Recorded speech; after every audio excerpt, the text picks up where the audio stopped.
have a crash right up against the safer barrier out here on the hill. Now our entire campus here covers around 480 acres, 180 of which are inside this concrete wall right next to the tram.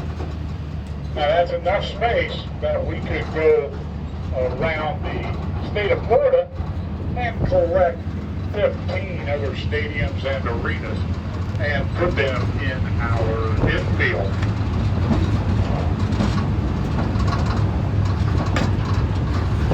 Now we started building the Speedway back in November 1957.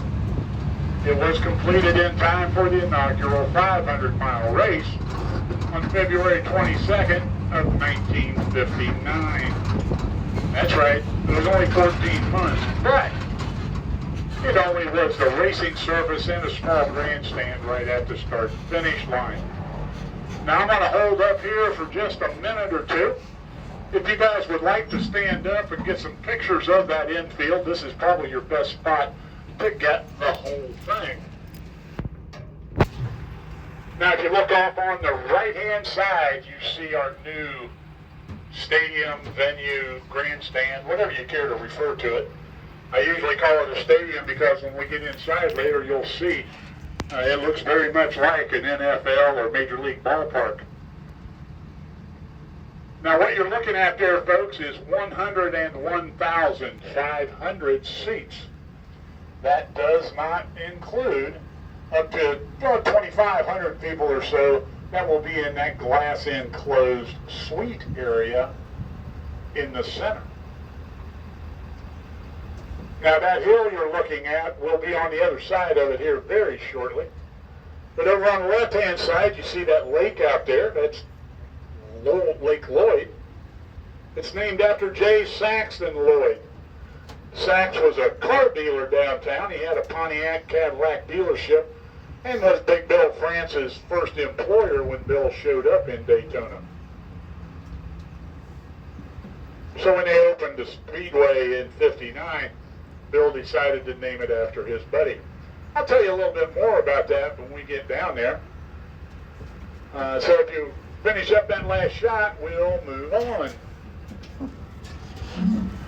Now we started racing in the Daytona Beach area back in 1903. A fellow named Alexander Winton went down the beach in Ormond at a blistering 67 miles an hour and change. Now contemporary reports from the day worried that the skin was going to melt off of his face going at such an astronomical speed. Well, it didn't. And they came back the next year, and the next year, and the next year, until 1935. That year, Sir Malcolm Campbell set the world land speed record at 278 miles an hour and change. And that was the last land speed record we had here in Daytona. They moved Bonneville Salt Flats. So then some of the, shall we call them, pillars of the community got together and said, we need to do something.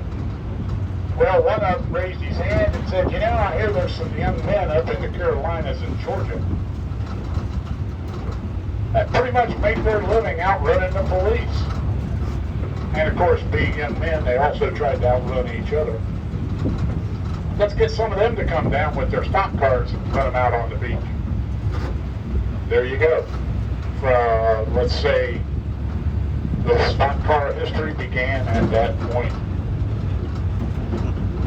So we did the stock cars down in Ormond from 38 until 48. In 48 we moved over to Ponce Inlet, where you can go down there, and there's a couple of historical markers marking the two dune passages. They would drive south on the asphalt, and then go through the dune, drive north on the sand, come back through the dune and back. So they ran a little over a 4-mile lap down there. Now over on the driver's side, you see the Daytona Beach International Airport. That airport's been there since the 20s, kind of a grass barnstormer field. World War II, the United States Navy took it over. used it to train fighter pilots. At the end of World War II, the demand for fighter pilots fell off pretty significantly. So they gave it back to the city, and it's been our airport ever since. Pretty handy having the airport next door.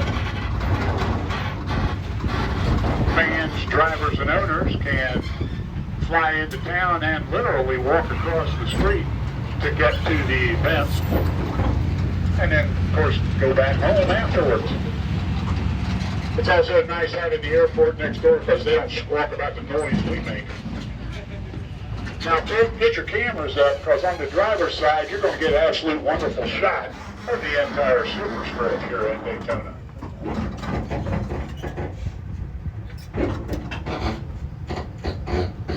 Now, if you look off on the driver's side, you see that true green truck and this asphalt going past him.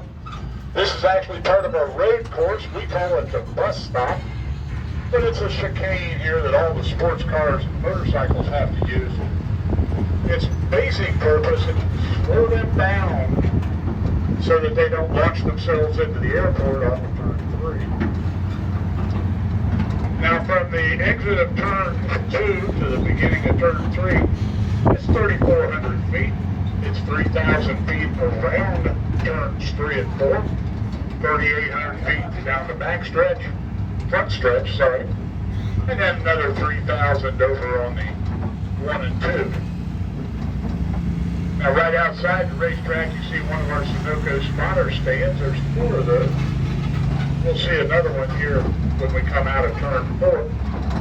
Now, everything else that I tell you about 3 and 4 apply to 1 and 2. It's just a mirror image back there. Now, you see this spot right here that looks like a patch in the racetrack. That's because it's a patch in the racetrack. About, 10, 12 years ago, Juan Pablo Montoya crashed into a jet dryer. Set the Speedway on fire right there. All right, folks, we're coming up into the 31 degrees of banking. So that double yellow line next to the tram up to the top of the wall is around 40 feet. It's about 30 feet to that broken white line that you see up there. Now, at the top of the hill is our SAFER barrier. SAFER stands for Steel and Foam Energy Reduction. Now, what you're looking at that's got all the dents and dings and paint scrapes in it, that's about 9 miles of hollow 8-inch steel tubing that goes around the Speedway. Behind that is that concrete wall or immovable object. And in between the two, you can see the tops of those foam columns. So when a car comes in contact with that SAFER barrier, it's going to move.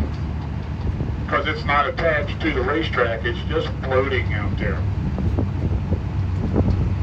Now when it moves, of course, it's going to start to crush those foam columns. And between the two, they greatly reduce the impact of the wreck, and therefore injuries to the drivers. Now if you glance over on the driver's side, you'll see, I think it was in 2016, we finally got the SAFER barrier completely around the inside of the track. Now, like I told you, we can't get you up onto the start and finish line. So I'm going to pull up here, and if you guys care to, you can get out and walk up the hill. Now you'll notice as we come around the corner, there's another Sunoco spotter stand there. Now if you look real close as we pass it, which is going to be in a couple of minutes, you'll see there's 2 chairs up there. During the races, there'll be a couple spotters in there keeping an eye on the track for debris or fluid, anything they feel would hamper the safe operation of the race cars. At this point, ladies and gentlemen, if you care to step out on the passenger side and walk up that hill, we're looking at about 18 degrees here, which is very similar to the start-finish line.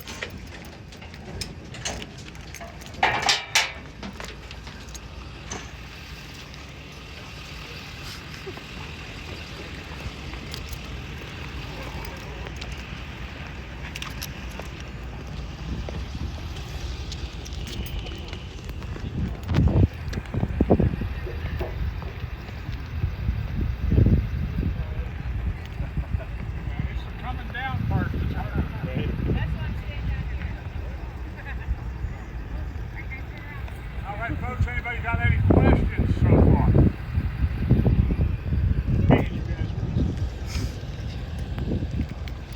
What's the minimum speed you got to be going to stay stuck to this kind of bank? Okay. Does everybody hear the question? Because this is a common question down here. How fast do you have to go to stay up on the hill? You don't have to go. Think about it. When there's a wreck up there and the kitty litter truck comes out, how fast is he going? 3 furlongs per fortnight, you know? Now, I'll tell you what you have heard referred to. If you're going, depending on the car and the setup, if you're going less than about 70 to 90 miles an hour, the car's going to want to turn away. It's going to pull on the steering. When you get up to that speed, it kind of quits moving. And I've been told, I have never tried it in any car. And I've been told that at about 55 miles an hour, you could pull the steering and it won't ride it. So they do not recommend that. Don't tell anybody I told you. But that's probably what you're referring to. Now, when they repave the thing, you can imagine how fast that goes.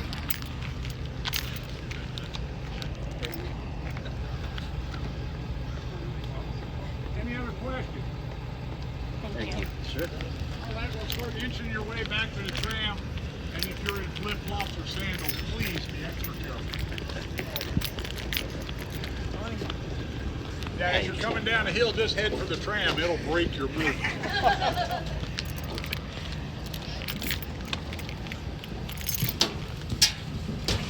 And you can see right in through here, the favorite spot to get that down.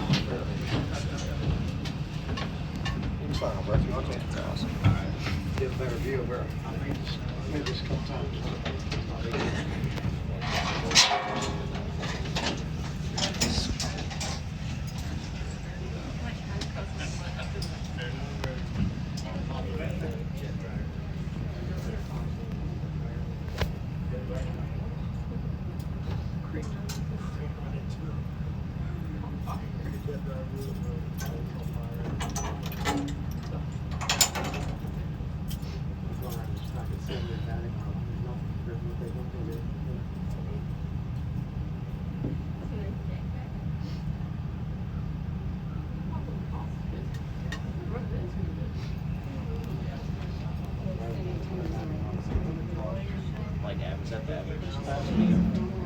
All right, folks, just a reminder, please stay seated while the tram's in motion. Like I say, at this point, if you want to look up there at that Sunoco sign, you'll see those 2 chairs up there. It's not particularly exciting, but now you notice the asphalt's gotten quite wide here. Back in 2010, we repaved the racetrack for the first time since its original construction. And we added the turn 4 skid pad and its sister over off of turn 2. Both of these areas were grass before that time. And as you know, grass doesn't stick to slick tires very well. Now as we come up here, you look in the infield, you'll see the Goodyear Tire Garage is that building with the yellow stripe around the top of it. Next to that is the Sunoco fueling station. And I'm kind of going slow so that we don't get in an argument with this tractor trailer because we're going in the same place he is. Now that building you're looking at right there that's got the yellow curtains hanging on it is the Cup Car overflow garages. In a second you'll see some of the enclosed garages. And when we get in here, you'll see that when we don't have any events going on, we use these overflow garages to stash our equipment. This one is kind of taken over by the safety department. I'm sorry, maintenance department. The blue garages, you'll see all the ambulances. Fire trucks will be over there. Now that pad right here on the driver's side on the top of the hill, that is one of our safe zones. That's where tow trucks and ambulances will be sitting so that they can make a quick entrance into the speedway should they be needed. Then we're going to go around the back of the garage here. You're going to see on the driver's side a lot of the camping area. About all this grass you see will be used for camping.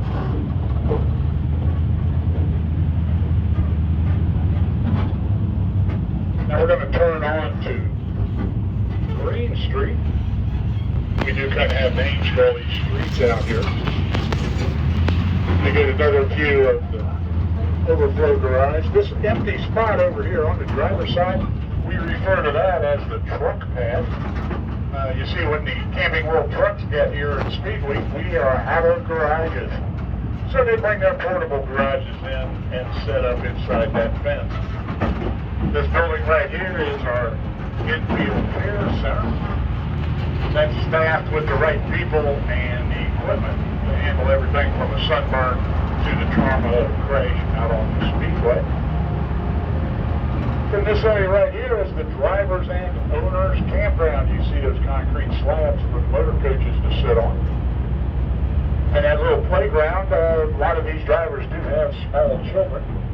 And then over in the other corner, that little white building is a fitness center that they can use. Now this building right here on the passenger side houses garages 25 to 44. And then the building that you didn't get to see because the turn too soon are the lower numbered garages. Now we're going to come through here past the fan zone and go into the blue garages. Now, a lot of people refer to these garages as the Xfinity garages, and it is true that the Xfinity series uses this garage area, but the truth is, just about everybody that races here, outside of the Cup cars and the Daytona prototypes, will use this garage area. So if you come through here in December, let's say, you're going to find a whole bunch of go-karts lined up out here, working on them in here when the pro go-karts get to town. Now we'll just run down here to the other end real quick. Get that air conditioning going for you a little bit. Now this is the Xfinity overflow garage right here. And like I say, we stick the equipment in there primarily to keep it out of the sunshine. And when we go around the corner, you're going to see another Sunoco gas station. And the one garage with the blue stripe on it is a Goodyear Tire garage servicing this side of the street. Now for the sports cars, motorcycles, go-karts, all the people that race here on something other than Goodyear, right there on that building where it says 222, those garage doors right there are reserved for the other tire manufacturers like Hoosier, Pirelli, Dunlop, and so forth. Now at this time, I think you probably would all hope that going into the Victory Lane area is what you'd like to do. So if you'd step out on the driver's side, come up to the pickup truck, we'll walk on into the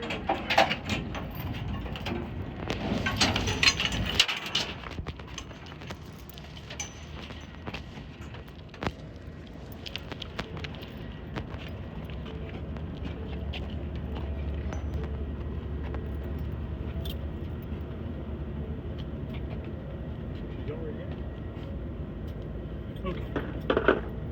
All right, guys. This building right here is the old Victory Lane. So those of you that are Dale Earnhardt Sr. fans, that is the building that he got his Harley Earl trophy in front of. Now it belongs to Chevrolet, and they do anything they want, I suppose, in there. There'll be some cutaway Corvettes and some other stuff sitting out front.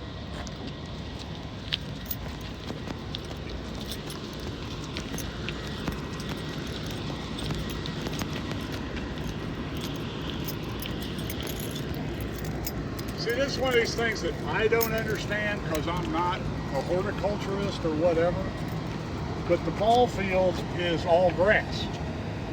They put a layer of dirt on top of it. Now they're going to put sod on top of that and play soccer on a grass field.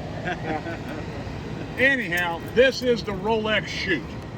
And this is how all the occupants of this garage area get to and from the racetrack. Now, unless you're from the British Commonwealth, we drive on the wrong side of the street here. Anybody want to hazard a guess why we do that? It's the rotation of the racetrack. Everybody leaving wants to make a left turn. Everybody coming back wants to make a left turn. So being on the wrong side of the street, they don't have to cross paths out there at the end.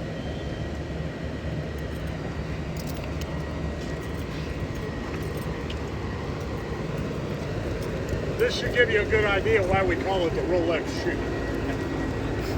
The biggest race, by the way, folks, if you're here in late January, highly recommend come and see the Rolex.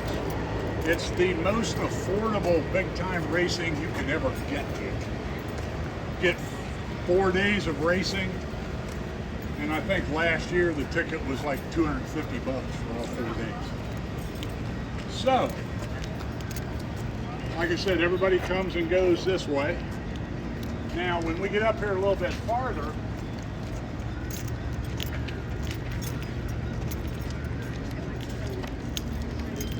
if you look under those palm trees over there, you see a white garage door with a yellow frame around it.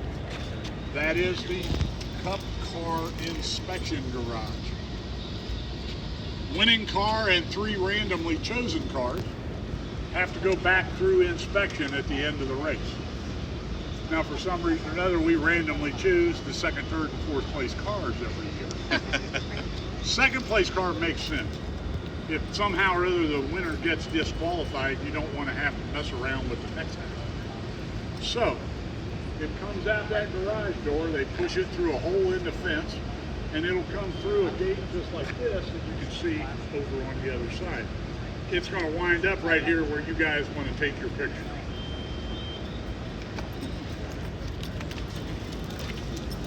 And I'd also like to point out it's only been about 2 months since Mike.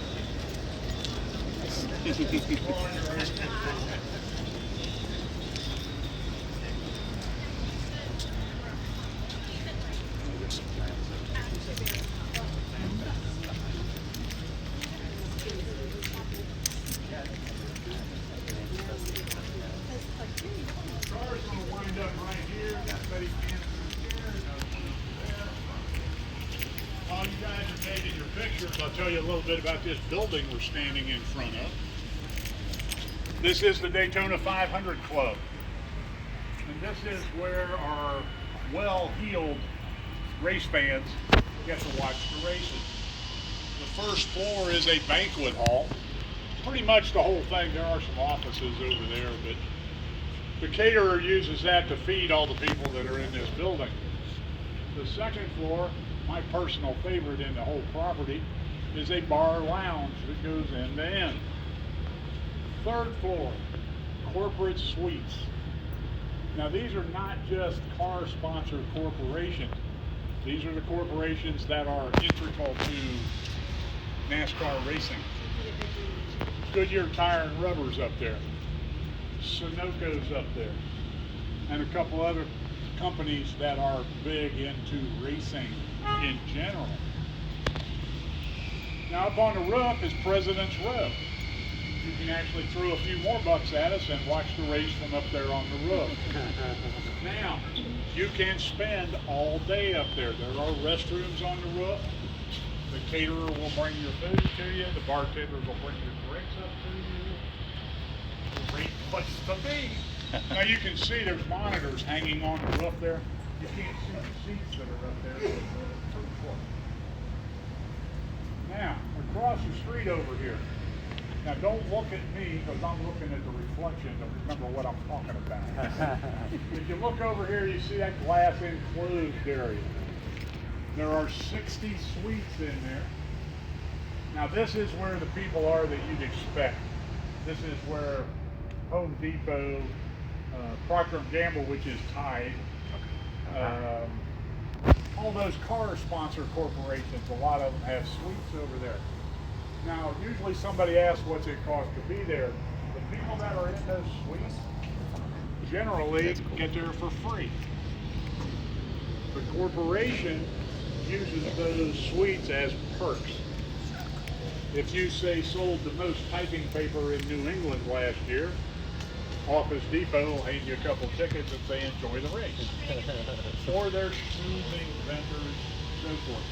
So the corporations actually pay the Speedway a lump sum for the use of that space, and then they can do whatever they want with it, and typically they're giving away the tickets. Now if you look up on top, you see there's fences up there. Over on the left-hand side, that's where the media hangs out. You can see there's part of the fence missing. That's where the television cameras hang over the edge. The spot in the middle is where the spotters hang out. Now everybody knows about the spotters. Let me rephrase that. Does anybody not know what spotters are or what they do? Yes, ma'am. Every race car has at least one human being up there watching the car. Now from up there, you can see every inch of the racetrack. There's no trees in your way or anything else. So they're telling the driver, because they don't have outside mirrors, and they're concentrating on what's in front of them. So somebody's in their ear telling them if there's traffic coming, if somebody's sneaking up behind them, all that sort of thing. What most people don't know about the spotters is they never shut up. Even if they have to just keep repeating the last thing they said, because they don't want the driver to be worried about the radio breaking. They're in a 200-mile-an-hour chess match. You don't want to put something else on their brain. So they just keep yakking so that the driver knows that they're there, they're paying attention, and the radio still works. Now you may have seen on TV or in the movies someplace, like Days of Thunder, and you see they go over to Harry and he reaches up and grabs that earphone on his right hand side.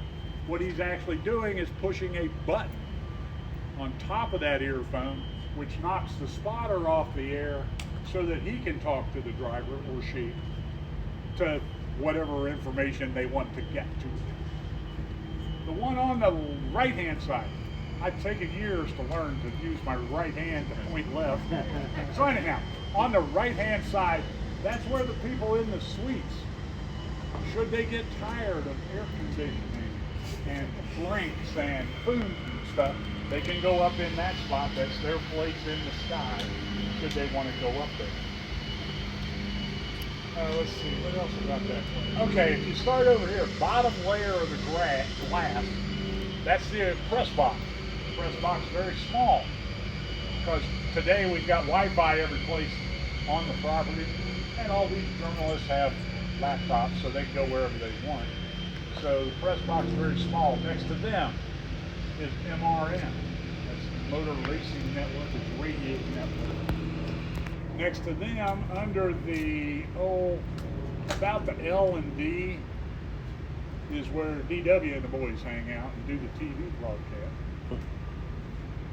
Then you've got timing and scoring that's right over the top of the start-finish line. A lot of people call that race control, but it's officially timing and scoring. All right, questions? Yay! Nothing? A couple of times we went around a couple spots and said there was like a light there that said hot track. Yes. If there were race cars out there, that becomes a hot track and you can't get forward. There's one out here at this gate. So it just warns people, if you're in a race car, it's just telling you, there's crap going on, be careful. So any place there's an entrance to the racetrack, there's going to be one of those red lights that flashes when it's a hot track. Anything else?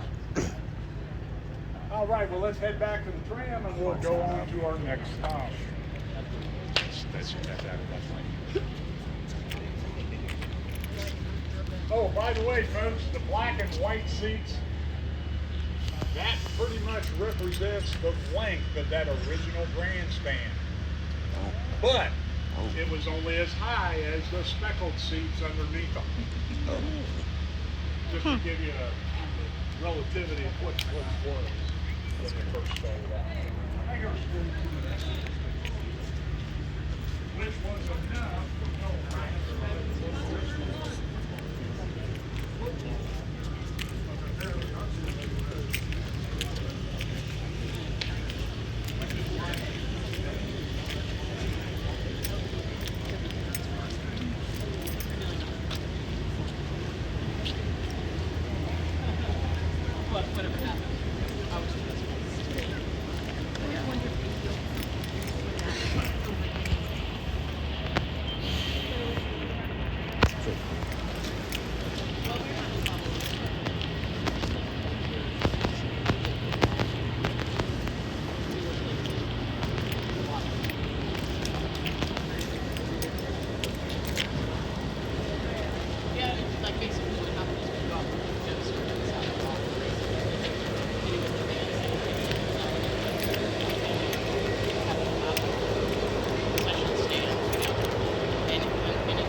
Be awesome.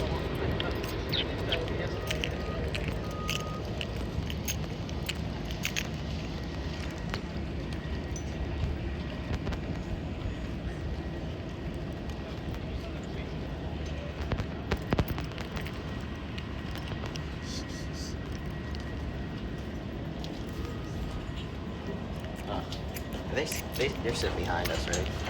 Yeah. Okay. Well, then I'll wait.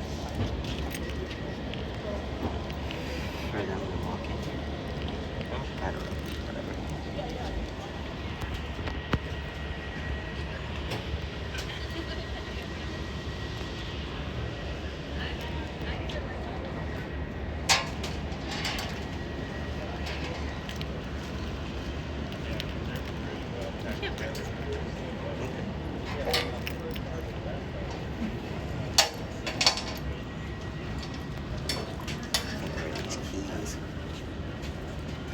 Yeah. Play.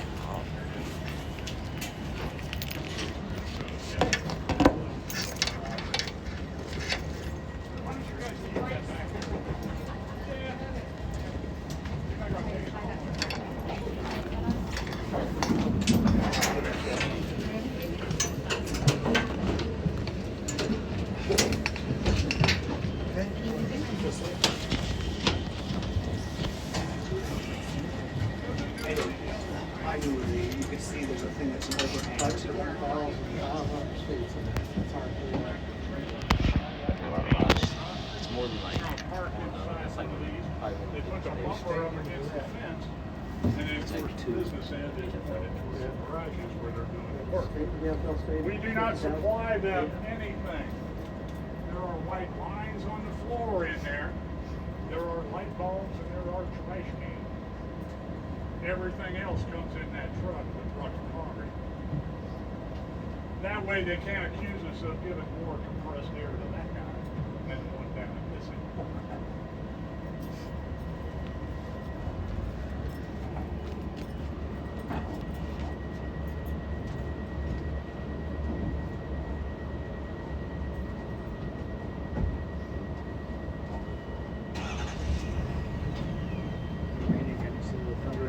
All right, folks, another reminder to please stay seated while the train is in motion. Now, all these garage doors are closed, so you're just going to have to trust me when I tell you there is nothing inside there. It's just a great big box of air with 54 garage doors on it. Now down here at the end, they've got the door open on the inspection garage, so you can check out just what I mean. We're going to go into the corner of the fan zone here. Fan zone's about 4 acres of land to separate the blue garages from the cup garages. And you'll notice as we, on the driver's side, as we go around here, the big difference is that the cup garages have a picture window. Now, when the drivers sort out who's where, we put their names in 8-inch letters on those windows. so you have no problem tracking down your favorite driver, see what they're up to. There's also a pass-through underneath that window. If those doors are open on that pass-through, it generally means that the driver is in there. And you can put your ball cap or your program through there and get it autographed, passed back to you. If it's early in Speedway, you might actually get into conversation. Now on the passenger side, you see this blue guardrail here. This is the International Horseshoe, or east end of the infield road course. That infield road course is 1.1 mile long. And when the Rolex cars are here, they run it and the main oval for a lap of 3.56 miles. We call this the International Horseshoe because all those little flag poles around there. You see the Rolex 24 at Daytona attracts drivers from all over the world, and we'll hoist the flags of all the countries represented in that starting grid every year.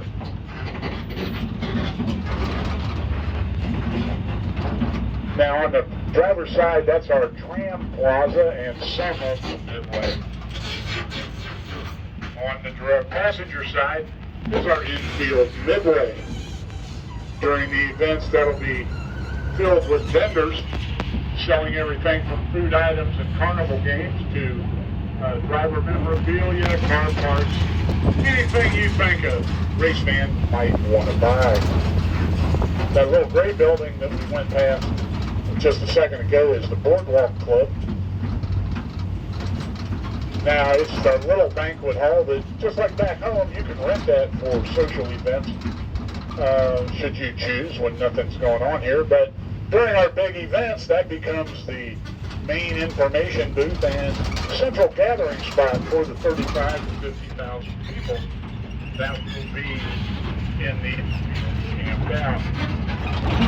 Now this is our premium campground. There's about 250 spots out here. And they all have water, electricity, and most of the people that come in here for Speed Weeks will spend 8 or 9 days out here, right here on the edge of Lake Lloyd. Now, Lake Lloyd is a man-made lake, folks. Now, I know that none of you claim to be from Florida, so I'll tell you, we don't have many hills. This property did not have hills on it. So the engineers got their slide rules out, and they decided if they dug a hole 36 feet deep and 44 acres in area, that would give them the over 1 million cubic yards of dirt. They would need to build the Speedway. Now, folks, you ought to get a picture of that scoring trilon over there on the other side of the lake, because it appears to me that they're mishandling it. Now, what those trilons do is they keep track of what lap the race is on, what cars are in the first 15 positions, and underneath the number 15, there's an electronic scroll that'll tell you what cars are in the remaining positions. Now, I kind of alluded to it, but back in 2004, we did a major renovation of the infield. We knocked down all but 2 or 3 buildings and built most all the stuff you've seen today. One of the major projects during that time was to fill in about a third of Lake Lloyd. The third that they filled in is what we're driving through right now. So the lake today is only 29 acres. Back when it was full-sized, we did all sorts of motor sports out there, drag boats, sailboat shows, jet skis, all that kind of stuff. Now we use it primarily for irrigation and fire suppression. On the Friday before the 500, we have a charity fishing tournament out there. You get to make a donation to local charities and then get to go fishing with the NASCAR stars. Now in 1998, we decided to have night racing.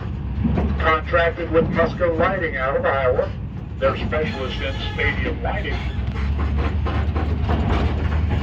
They came in, had the system installed and ready to go for the July race. Unfortunately, we were not ready to go. We had a couple of wildfires in the area at that time. Smoke was so bad we couldn't see from one side of the speedway to the other. So we had to postpone it until October. When October came around and they threw the switch, we became, at that time, the largest outdoor sports venue in the world to be illuminated. And that was done with some 200 of those light poles going around the track and up across the stadium, along with about 400 of those light boxes that you can see down at the bottom of the track by that white guardrail. Now those light boxes each have a 2001 light bulb in them, but in my mind, more importantly, an ingenious design. Should a driver spin out and find themselves looking into one of those boxes, they will not be blinded because they can't see the light bulb. It's behind a shield. What they do see is the diffused reflection of light coming off of a parabolic mirror in the back of the box. Now, if you look off on the driver's side, passenger side, you see the west horseshoe of that infield road course, and you'll notice there are two curves over there. That inside is for the motorcycles. It's not so much that they wanted a sharper curve, it's that they wanted more real estate between them and the guardrail should they lose track of the bike. Now, another major project during that summer of '04 was the installation of the Turn 1 tunnel. Previous to that time, those big team haulers and the mega motorhomes actually had to drive through the grandstand and out across the racetrack to get into the infield. Now, the murals here on the driver's side depict historic events that took place during the running of the 500 over the years. And on the passenger side, they represent the various types of racing that we do here at the World Series. Right now, we're about 32 feet below the racing surface. The tunnel is 500 feet long and constructed of 91 of these concrete waves going over our hill. It also happened to be constructed during hurricane season. And what you know, that year we had 3 main storms on 3 days on the field. Fortunately, the contractor was able to finish on time and on budget. Now, right here on the passenger side, folks, is the ticket booth. Should you come back for an event and have infield passes, you're going to come down Williamson Boulevard through gate 40, which is right in front of the pickup truck right now. That will lead you to that ticket booth and then, of course, into the tunnel and on to good times in the infield. Now, over on the passenger side, this is our largest single campground. That's the Geico West campground. 770 campsites out there. You'll also notice on the passenger side that little white retaining wall and the Daytona flat track sign. On the other side of that well is a 1/4 mile dirt track. It gets used in March for Bike Week. It gets used in October for a Bike Oktoberfest. And it gets used in December when the professional go-karts come to town. That's right. Again, professional go-karts. Now, these go-karts are the same size as ours when we were kids, but they have streamlined bodies on them. Look kind of like Jolly Green Giant Hot Wheels cars. And they will do in excess of 160 miles an hour out there on the main race course. The area we're in right now is the former home of the Daytona Beach Kennel Club. The dog track sat right here. Now, I was telling you a little bit about the airport. You saw it back on the south side. It was there well before the racetrack. So was the dog track. So essentially, between the two of them, they forced us into this odd tri-oval shape instead of a true oval. You see, we had to pull the front stretch out of the way so we didn't pave over the dogs. Now, as we go across the front stretch, you'll notice that all 5 entrances or gates look different. That's because the founding partners were allowed to decorate as they chose. Over on the driver's side, this is our second largest ADA parking lot. But it gets used about 75, 80 days a year for car shows, boat shows, RV shows, anything like that that could use 4 acres of asphalt. Now the rest of this asphalt is another midway, and like I say, it will be crammed in with all kinds of vendors during our big events. Now this structure that we're about to go through is one of 3 solar farms that Florida Power and Light put in during Daytona Rising. They generate a little over 2 megawatts of electricity every day, and that's enough for about 1,000 normal-sized homes. When nothing's going on here, it just goes into the grid and out into the neighborhood. Now this path that we're driving on right now is actually a walking path, sponsored by Advent Health. You can come out just about any time you want, walk up and down the front stretch, and they put in these mile markers so you can tell how far you've gone. If you look over at the asphalt, you can see some more remnants of pipe weed. Now we're about to pass the start-finish line. It goes up through the stadium and out across the sidewalk here, so you know where you're at relative to the racing surface. Now for those of you who are not familiar with Exalta, think DuPont Auto Coatings. Now Toyota was the first founding partner to sign on with us, and they kind of got pick of the litter, if you will, for gates. And they chose this one because it had this big front yard with enough room that they could put that obstacle course in, and then the asphalt right next to the tram here will be covered with Toyota products for the fans to peruse while they're here for an event. Now coming up on the driver's side, there's a pedestrian bridge that goes across International Speedway. That's actually part of our parking situation. You see, Bill France Sr. felt that it was improper to charge people to park and then turn around and charge them to come into an event. And to this day, you can park for free at Daytona International Speedway. About 2 miles north is a big parking lot. You park, lock your car, get in a free shuttle bus that will deliver you to the other end of this bridge. Now, I was telling you before that Turn 1 tunnel was built, they had to drive through the grandstand. Well, right here on the passenger side, you can see that gate that they use to get in and out of the speedway. And it's a little bit wider than it used to be, folks. All right, at this time, we've got a little time. We are going to go up in the stadium, let you see the place from up in the air a little bit.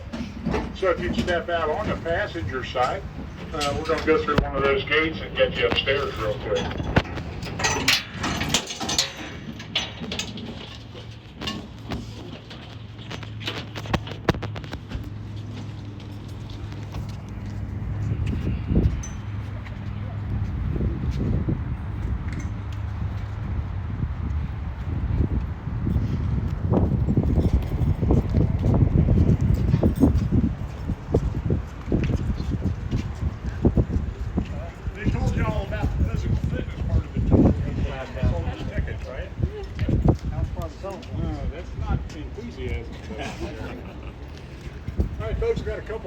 Before we get up there, you probably already surmised this is a big place. Just to give you a little reinforcement of how big it is, they had to take into consideration the curvature of the earth. There is a 7-inch deviation from that end to that end. It's just a few yards short of 1 mile end to end. There are 11 fan entertainment neighborhoods in there, each one's the size of an American football field. Do not lose sight of my hat. If you can't see my hat, I can't see you. If I can't see you, we've already pointed out I'm an old guy and I forget things. And you'll have to walk back to your car. So, One other thing I'd like to point out, 1% of all the steel manufactured in the United States in 2014 and 2015 is in this one building. With that, there is an escalator right over there.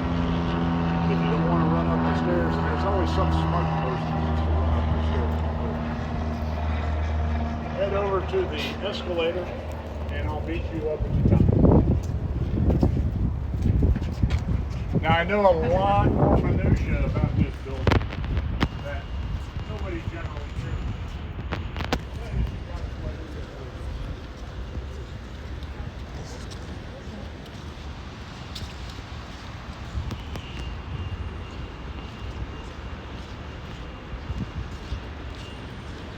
At least it's working. But I'm not really liking this stuff. Ooh.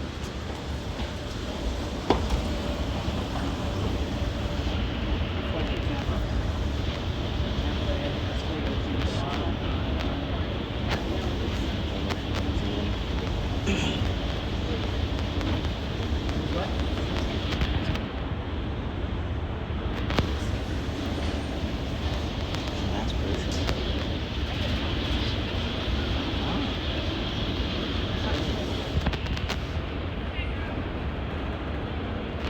Going or?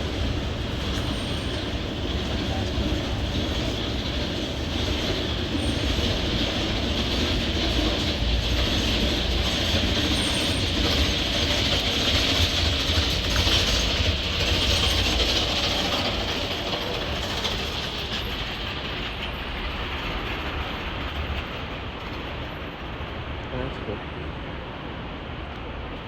Charger. Look at that. Whoa.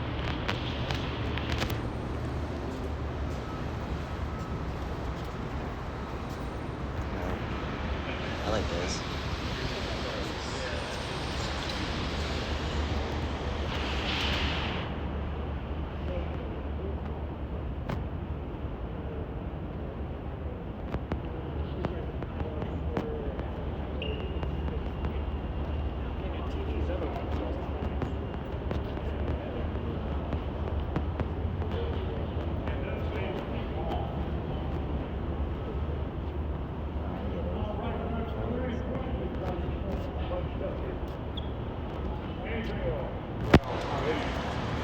I don't know anything about Marvel.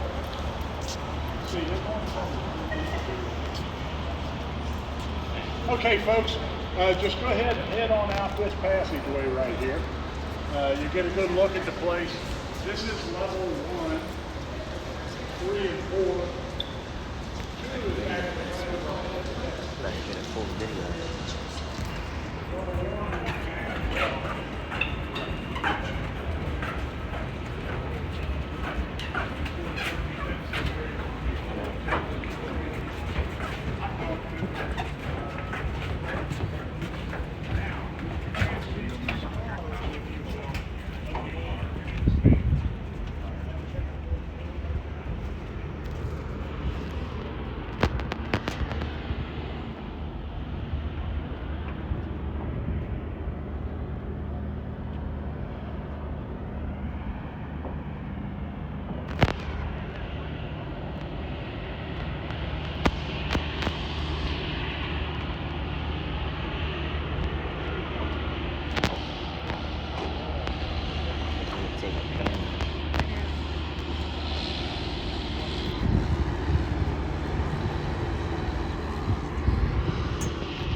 Oh, finally, Mark's on here.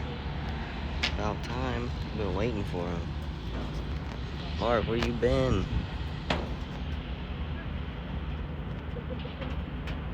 you look down by the 500 club, I forgot to mention, you see that ironwork stacked up on both sides of it?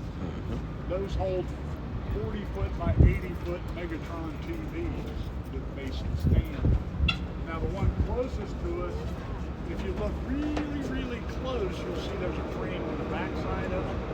That holds a 25-40 company on, so the folks in the fan zone can watch the So think about this a second. You see pit road right where those pickup trucks are sitting. So you got all the noise and the smell and racing going on right there. That red tent, that's the Budweiser Bistro, so you got a big beer joint right in the middle of the place. And you got instant wood fire. Tell me if there's a better tailgate party for a NASCAR race.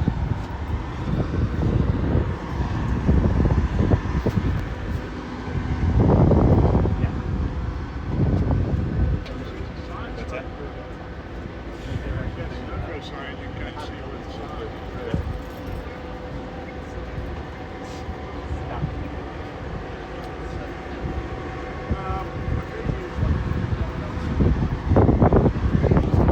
What they did is they came off I can't see it either. Look at that, he said he's been sleeping. We don't have time to sleep. We're here at Daytona. SpeedWay.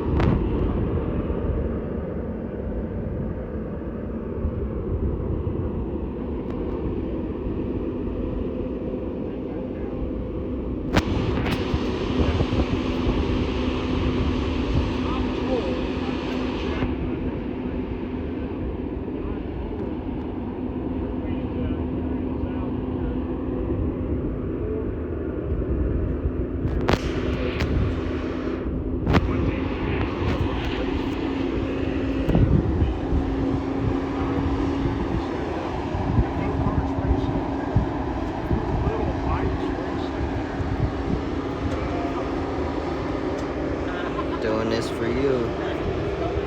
Live in it for more. Let's head back to the trip. The air Right. conditioning's working. These are Headed on the ground.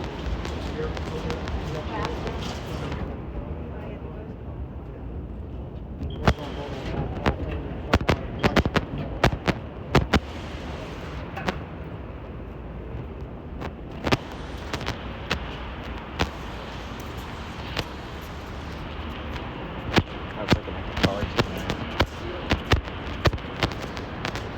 It's bad when I can see better through this than here.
Come on, sweet.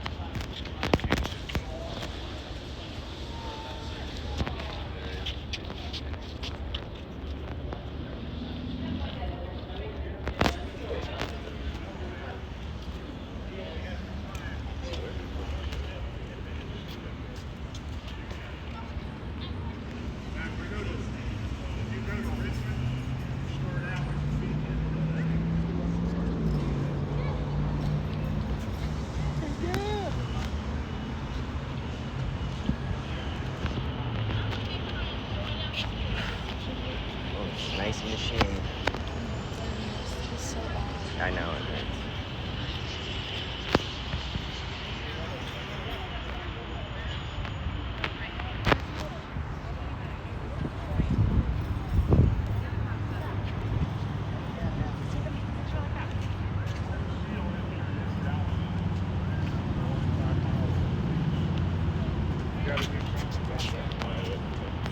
They even parts where they had to weld, they brought in a portable plater and clamped it onto the beams and replated the weld.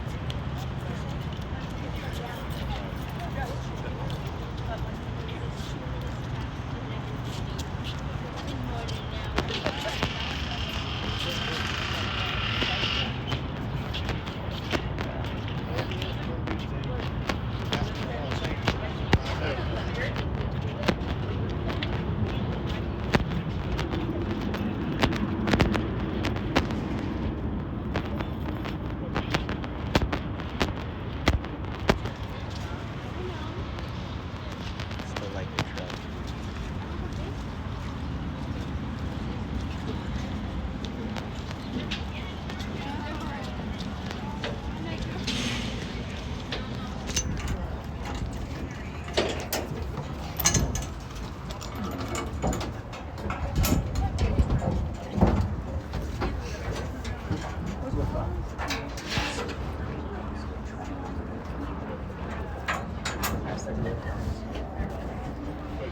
Yeah, you'll see one.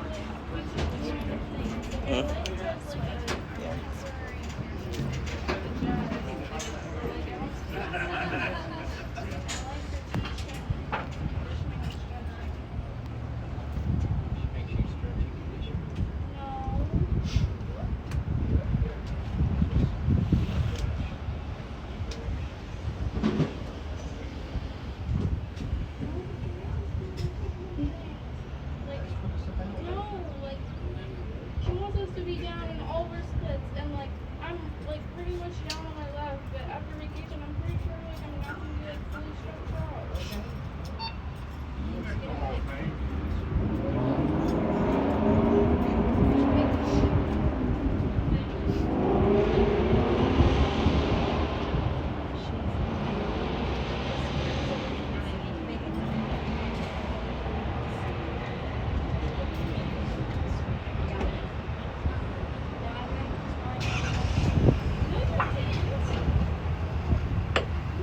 All right, Coach, this is the last time I want to tell you.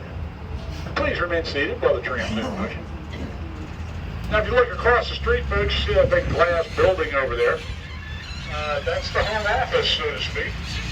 In that building, you're going to find the offices of NASCAR, the offices of International Speedway Corporation that owns this, and a dozen other tracks around the country, and also the offices of IMSA, the International Motorsports Association. They are the sanctioning body for the Rolex 24 here at Daytona. Now, this pedestrian bridge was put in during Daytona Rising, and it's for our fans to get easy access to that one Daytona shopping area over across the street. Now, as we pass the tourist building, I'll tell you a little bit about these statues. The first one here is Little Bill. That's Bill France Jr. Took over from his father in the early 70s, credited with bringing NASCAR and this racetrack to where it is today. The next statue, Dale Earnhardt Sr., winning his driver here at Daytona with 34 victories in various events, including one Daytona 500.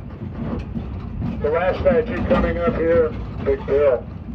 That's Bill France Sr. and his wife, Annie Bledsoe. It was their dreams and hard work that created this racetrack and helped found the NASCAR. Now, folks, if you're really into NASCAR history, you can drive east on International Speedway till you get to the beach. Make a left-hand turn, go up about a block, and there you're going to find the old Streamline Hotel. In November 1947, on the roof of the Streamline, in the Ebony Bar, is where Bill France and all his racing buddies got together, had a few drinks, and invented NASCAR. Now, the Streamline's still there. Matter of fact, they just did a renovation a couple years ago, and you're more than welcome to go down and see the memorabilia and the photos and stuff that they have around. Over there on the driver's side, that's the Turn 4 tunnel, originally constructed in '58 when we were putting the place in at the beginning of time. As you can see, not nearly as accommodating as the one we went through. Today, we use it primarily for pedestrians and golf carts to get in and out of the infield. Now folks, my part of your tour is just about done. So come around, make sure you get all your personal items, because the tram is disappearing. Now if you do happen to forget anything, don't panic. It will be available on eBay next week.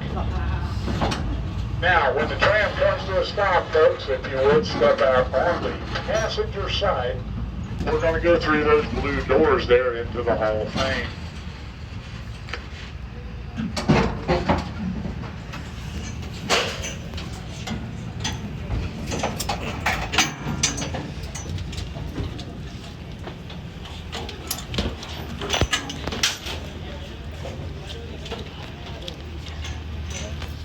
Yeah.